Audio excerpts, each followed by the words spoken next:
Courir un semi-marathon, c'est génial. Pourtant, il existe quelque chose d'encore mieux. Et oui, battre ton record sur semi-marathon. Alors aujourd'hui, c'est ce qu'on va voir. Alors que tu n'aies jamais fait de semi-marathon ou pas, cette vidéo est pour toi parce qu'on va voir concrètement quel temps tu peux viser, quels sont les bons entraînements à faire, comment bien pacer sa course, quelle nutrition utiliser durant ton semi. Bref, on va voir tout ça en long, en large et en travers. Commençons. Premièrement, quelle est la bonne durée de préparation? Eh bien moi personnellement, je te conseille 12 à 16 semaines. Et oui, un semi-marathon, c'est quand même une bonne distance parce que ça permet de profiter sans y laisser trop de plumes, contrairement à d'autres distances qui peuvent être beaucoup plus exigeantes et qui demanderont une préparation plus difficile ou du moins avec plus d'heures d'entraînement. D'ailleurs, dis-moi en commentaire si jamais tu as déjà fait un semi-marathon ou pas. Mais alors, à quel temps peux-tu viser sur ce semi-marathon? Si tu débutes la course à pied, tu auras bien évidemment une marge de progression plus importante que quelqu'un d'expérimenté qui court déjà depuis quelques années. Certains vont réussir à gagner seulement quelques secondes, alors que d'autres peuvent gagner plus de 20 minutes sur un semi. Pour les athlètes vraiment endurcis, ça sera un gain de quelques secondes, quelques minutes, ou parfois même simplement des meilleures sensations. Mais au final, tout compte. Et si tu n'as jamais fait de semi-marathon, on va voir ensemble comment tu peux un petit peu estimer ton prochain chrono, ou du moins l'envisager maintenant, parce que c'est dans la préparation que tu sauras plus précisément quel temps tu vas pouvoir réellement viser. Mais globalement, si tu as déjà réussi à courir un 10 km en 1 heure, tu peux commencer à envisager de courir un semi-marathon en 2 heures. Mais attention, ça te demandera une bonne préparation et d'être rigoureux à l'entraînement. Pour courir un semi en 1h45, il faudra idéalement que tu aies déjà fait un 10 km en 50 minutes avant de commencer la préparation. Et pour courir en 1h30, avoir un 10 km en 43 minutes ou légèrement moins serait idéal. Et maintenant, on est prêt pour commencer l'entraînement. Bien évidemment, ça reste des estimations et en fonction des personnes, ça pourrait être plus ou moins vrai. Mais maintenant, commençons la préparation. Combien de kilomètres par semaine tu vas devoir courir durant cette préparation? Si tu veux courir ton semi-marathon en 2 heures, je te conseille 3 à 4 séances par semaine avec un volume maximum en fin de préparation tendant vers les 50 km semaine. Ça, c'est vraiment au pic de ta préparation quand on est vraiment arrivé au bout. La semaine la plus haute va être proche des 50 km ou à 50 km. Si tu veux le courir en 1h45, je te conseille de passer sur 4 à 5 séances pour un volume total tendant vers les 60 km semaine. Encore une fois, au pic de ta préparation. Et si tu veux le courir en 1h30,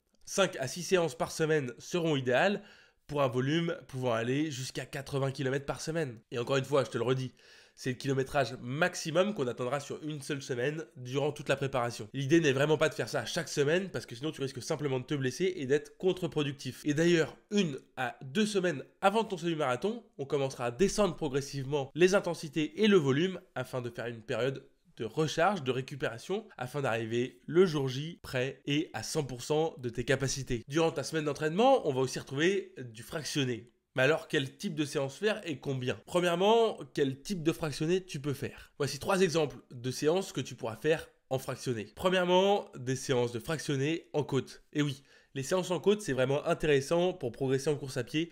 Je te conseille de faire des intervalles très courts, voilà, du 30 secondes, 1 minute, voire 2 minutes maximum, sur des montées à 6 à 8% où on va être sur des allures proches de ta VMA. Donc vraiment une intensité haute, des séances qui font mal mais qui musculairement vont te permettre de passer un cap en course à pied. Deuxièmement, de faire des séances seuil ventilatoire numéro 1 et seuil ventilatoire numéro 2. C'est des séances importantes qui vont te permettre vraiment de travailler. Si tu ne sais pas du tout ce que c'est le seuil, je te mets une vidéo juste ici que j'ai faite sur le sujet qui te permettra de mieux comprendre tout ça. Et enfin, un troisième exemple de séance possible, c'est des séances progressives où tu vas varier les intensités durant la séance. Typiquement en travaillant plusieurs intensités.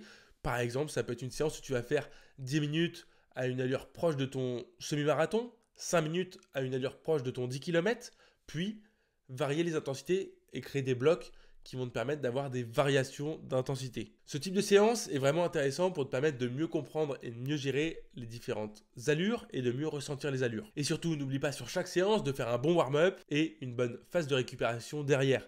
Ce qui va être primordial si tu veux pas te blesser et être durable dans ta préparation. Si tu es un coureur débutant et que tu t'entraînes 3 à 4 fois par semaine, je te conseillerais de faire seulement un fractionné par semaine. A l'inverse, si tu es un coureur plus expérimenté et que tu cours déjà 4, 5, 6 fois par semaine, on pourra commencer à intégrer un deuxième fractionné dans la semaine. Et à ce moment-là, l'idée c'est tout simplement de mettre les fractionnés les plus loin possible l'un de l'autre. Typiquement d'en faire un le mardi et l'autre le vendredi. Ce qui te permet de te laisser un bon temps de récupération entre chaque et de laisser à ton corps le temps d'absorber cette séance. De la même façon, on ne fera pas 2 séances de VMA en côte. On fera une séance dite plus facile, par exemple sur un seuil ventilatoire numéro 1, et une séance plus intense, qui pourrait être par exemple une séance VMA ou sprint. Mais alors, à quoi va ressembler le reste de ta semaine? Eh bien, on va retrouver aussi des sorties longues, mais aussi des sorties faciles en fameuse zone d'endurance fondamentale, la zone 2. Mais alors, pourquoi ne pas faire que du fractionné? Si c'est le fractionné qui nous fait progresser, pourquoi est-ce qu'on bombarde pas de fractionné et qu'on va pas s'enquiller des grosses séances à gogo? Eh bien, tout simplement parce que le fractionné crée un gros stress sur le corps. Et à terme, en accumulant trop de séances difficiles, tu vas simplement te blesser. Que ce soit musculairement, d'un point de vue tendineux, articulaire, peu importe, ça va craquer. Et les sorties faciles ou en zone d'endurance fondamentale sont là pour accumuler du volume, ce qui va permettre à ton corps d'assimiler plus facilement à terme les séances qualitatives. La zone 2 va aussi te permettre d'être plus économe, d'améliorer ton économie de course, ce qui va être un critère de performance important sur ce semi-marathon. Et attention, pas question de courir tes endurances fondamentales trop vite. L'idée c'est vraiment de rester dans cette fameuse zone 2 cardiaque et de ne pas brûler les étapes. Il vaut mieux y aller un peu plus lentement qu'un peu trop vite. On respecte son cardio même si on a l'impression d'être trop lent. Pour ce qui est des sorties longues, on aura plusieurs possibilités. On pourra faire des sorties longues entièrement en zone 2 fondamentale, mais on pourra aussi faire des sorties longues avec quelques variations d'intensité, mais ça va te permettre d'avoir des séances un peu plus ludiques. Pour les sorties longues, je te conseille de te baser sur une durée et non pas sur un kilométrage, parce que plus tu vas courir vite, plus tu risques d'aller un peu trop loin. Typiquement, si tu cours vite, tu peux faire un semi-marathon à chaque sortie longue très facilement. Si tu es un coureur débutant, il va certainement te falloir plus de 2 heures pour faire un semi-marathon en zone 2, donc à ce moment-là, pas question de faire un semi-marathon à l'entraînement. Pour un semi-marathon, la sortie longue idéale devrait atteindre à peu près les 1h45 en fin de prépa pour avoir une belle base solide. On pourra aussi inclure des sorties longues avec un petit peu de fractionné dans la semaine afin de dynamiser un peu ces sorties. Donc tout simplement relier en fait ton fractionné et ta sortie longue ensemble, mais en faisant un fractionné qui sera adapté à ta sortie longue. Donc souvent sur du travail en SV1 par exemple. Mais encore une fois, l'important globalement, c'est de garder une semaine où tu vas avoir 80% de ton volume qui sera fait en zone d'endurance fondamentale, en zone 2. Depuis tout à l'heure, je te parle de la SV1, donc du seuil ventilatoire numéro 1. Mais concrètement, c'est quoi? Bien en fait, tout simplement, si tu veux le définir de façon facile, sans faire de tests, etc., si tu es un coureur débutant et que tu connais déjà ta VMA, donc ta vitesse maximale aérobie, si tu ne la connais pas, un simple test de demi-Cooper pourrait te permettre de la connaître. C'est simplement un test où tu t'échauffes, tu pars faire 6 minutes à fond, et en fait, en 6 minutes, tu vas faire une distance. Et la moyenne que tu auras eue sur cette distance te donnera simplement ta VMA. Donc imaginons que tu as une VMA à 4 minutes du kilomètre, donc 15 km/h.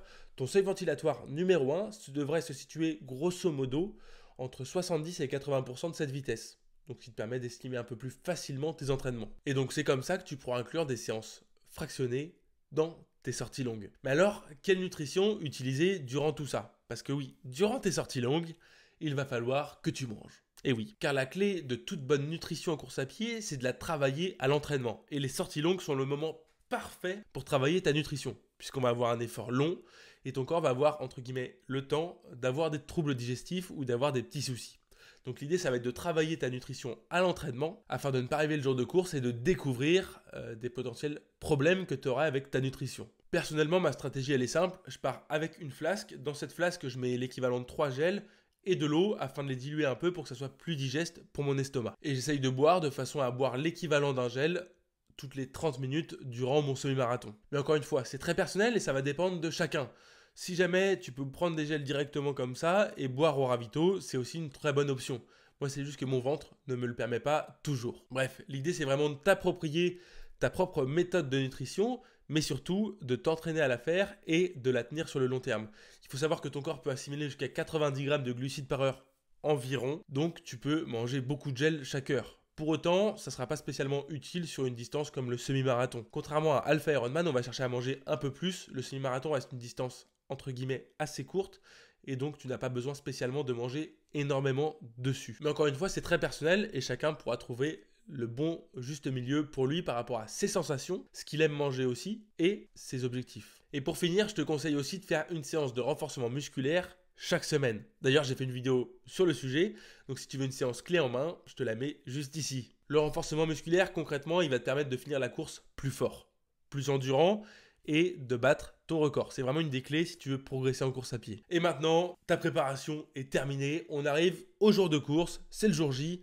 Mais alors, que faire? Premièrement, on commence par un bon échauffement. C'est la clé avant toute compétition. Tu prends le temps de bien t'échauffer, un petit footing facile.